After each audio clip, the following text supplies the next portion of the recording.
Je voudrais aussi remercier Monsieur le ministre d'État, ministre de l'Économie et des Finances, qui m'offre l'opportunité de pouvoir participer activement à vos travaux de ce jour.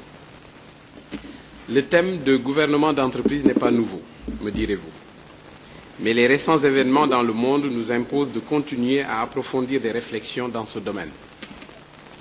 Un autre fait tout aussi important est l'émergence d'un besoin impérieux de bonne gouvernance dans tous les secteurs et par tous les acteurs de l'économie.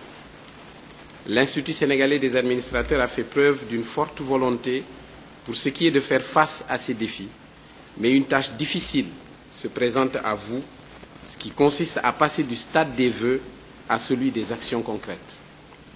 En plusieurs décennies, on en est venu à mieux comprendre ce qui aide les entreprises à fonctionner d'une manière effective et à assurer leur croissance économique et financière. Dans les milieux de la finance, on a une expression pour cela, c'est la bonne gouvernance. C'est pour l'essentiel la conjugaison d'organes transparents et responsables, de solides qualifications et compétences des administrateurs et dirigeants, et d'une volonté fondamentale de faire ce qui est juste. C'est tout cela qui permet à une entreprise d'atteindre ses objectifs et de pérenniser ainsi de manière effective ses activités au profit de tous. De plus, les rôles et responsabilités des parties prenantes doivent être clairement définis et délimités. Ainsi, le conseil d'administration doit être responsable dans le contrôle des actions du management et de leur adéquation avec la politique définie par lui. Et pour ce faire, il est indispensable de s'assurer que les membres du conseil sont qualifiés pour ce travail et ont une claire compréhension de leur rôle dans ce gouvernement d'entreprise. Bien entendu, ils doivent être capables de donner aussi des opinions totalement indépendantes. Un conseil d'administration composé d'administrateurs compétents, conscients de leur rôle et responsabilités, est un gage important d'un bon gouvernement d'entreprise.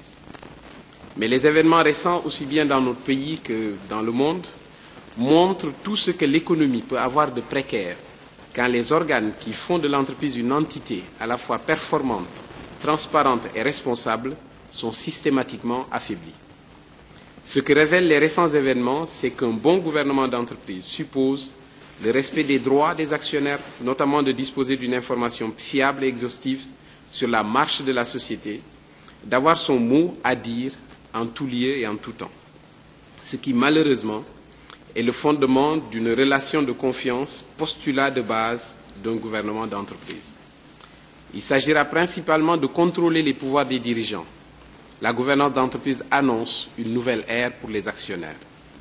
Ces principes fondamentaux de bonne gouvernance renvoient d'abord à une éthique du comportement des gouvernants, des dirigeants, ensuite à la nécessité de créer des structures de contrôle supplémentaires dans l'entreprise. Aujourd'hui, l'un des principaux éléments qui menacent le développement des entreprises dans bien des pays est le manque de transparence. C'est ce qui affaiblit les systèmes fondamentaux, qui fausse le jeu des marchés et la préservation de l'intérêt social. À terme, c'est toute l'économie qui en paiera le prix. Face à cela, nous avons entrepris d'intensifier nos efforts en matière de gouvernance. Notre démarche cible aussi bien la gouvernance publique que la gouvernance privée. Nous nous efforçons d'élargir sensiblement la portée de nos efforts tant au niveau de l'administration qu'au niveau du secteur privé, afin qu'ils reçoivent l'appui dont ils ont besoin pour assurer les missions dans un environnement marqué par la transparence. Il faudra pour ce faire acquérir des compétences spécialisées dans le domaine du gouvernement d'entreprise et fournir à nos représentants l'appui de spécialistes de ce gouvernement d'entreprise. Je demanderai personnellement, et je rendrai compte de cela au ministre d'État, que tous les agents qui ont en charge de ces aspects puissent nous aider à formuler une stratégie pour mobiliser tous les instruments de l'État pour renforcer le bon gouvernement d'entreprise.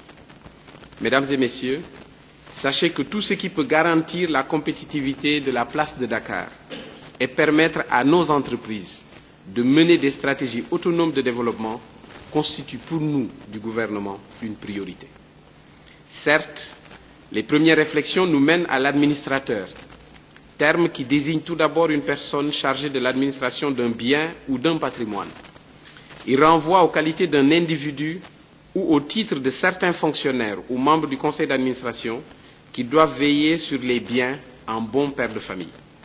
Lorsque l'administrateur gère tout spécialement les affaires sociales d'une société, il a la charge de mandataire social des devoirs, de contrôle, de surveillance et des obligations nombreuses.